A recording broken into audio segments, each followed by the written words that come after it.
In this video, I'm going to show you how to sync Google Calendar with Notion's calendar. If you find this video helpful, please consider to like this video and subscribe to my channel. In saying that, let's just jump straight into the video. Okay, so you can connect your Google Calendar to Notion Calendar so your Google events appear alongside your Notion calendar items. Now, in order to do this, go ahead and come on over to Notion, sign into the account where you want this to happen. Then from here, we want to scroll down and click on to Notion Calendar. Now it's going to say here, we can get Notion Calendar if you don't have it. So I'm going to click on Get Notion Calendar. Now, if you do this, go ahead and click on Continue with Google. So that's going to sync your Google Calendar. So click on here, it says Continue to Google Permissions.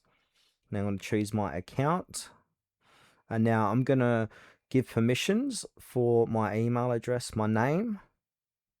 And then from here as well, we want to go ahead and select some of these. So I'm going to click on select all. So it's going to go ahead and view your calendar settings, view and edit events on your calendars and all that stuff. So enable that, click on continue.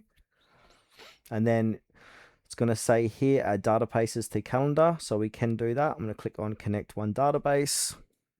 Now to see it work, your Google Calendar events, whatever you got going on in your calendar is going to appear inside of Notion's calendar alongside it. And we can see here I'm connected with this Google account. That's going to appear inside of here.